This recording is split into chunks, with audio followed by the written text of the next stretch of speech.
but just hearing your quotes on television, you obviously feel you didn't properly show up despite all the difficulties you had today.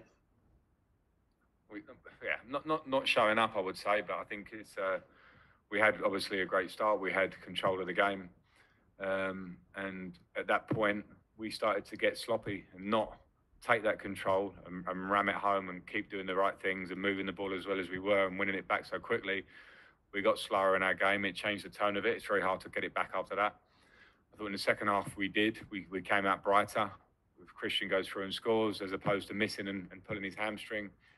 There were certain circumstances in the game that definitely conspired against us for no bad reason, just how it went. But in terms of football, knowing us, we didn't play well enough in the game. Tom? Frank, what did you make of the penalty decision? And can you also tell us your thoughts on the sending off as well, please? Yeah, I thought it was a penalty, and it wasn't a sending off. I think that was pretty clear. Sammy Mockwell?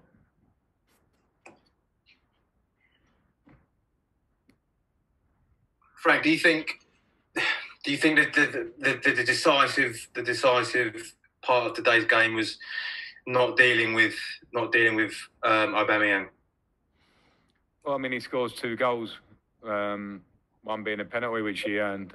Listen, we were very clear with the players about the threat of Arsenal play long balls behind you. You know, they play football as well, but they also have a threat of a long ball behind you, particularly in that channel. And a frustrating part of the game and the day is that when you show that a lot to the players and work on it, we allow him in easily. He's a top-class player, and the second goal is the sort of speed and quality of a player of his level that wins games like this.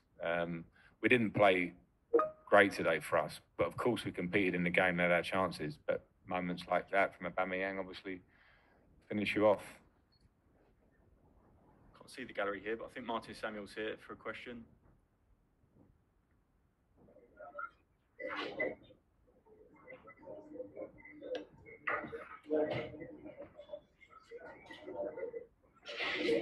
James Ollie?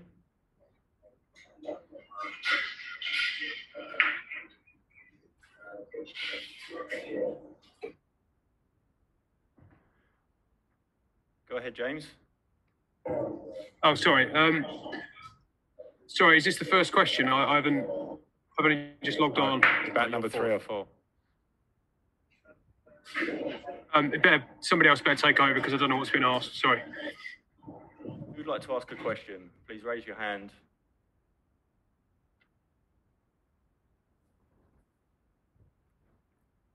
Hi, Richard. It's Paul. Frank, I'll ask you a question. Frank, a long season, it showed at the end, didn't it? Really, the players just really ran out of a bit of gas, didn't they? Yeah, I can't criticise the players in their approach or their desire to win this game. I've said we didn't play well enough. I think we know that in our dressing room. But you know, we go into the game with Willian pulls out in the last 24 hours or so, same as Ruben Loftus-Cheek, 2 hamstrings, dislocated shoulder with Pedro maybe. And it's been a busy period for us, and the players have given a lot. They've given everything. And 10 men in the last 20 minutes was a really difficult challenge for them. And we shouldn't become too stuck on today. Of course we are tonight. We need to look at the season as a whole and what we've managed to do to come where we came in the league. It's a huge plus for us. Today would have been in the icing on the cake, but it wasn't to be. Paul Gilmore, Sky. Frank, how bad are the injuries to Azpilicueta, Pulisic and Pedro? I don't even know. I'm afraid I know the hamstring injuries are with Aspi and Christian.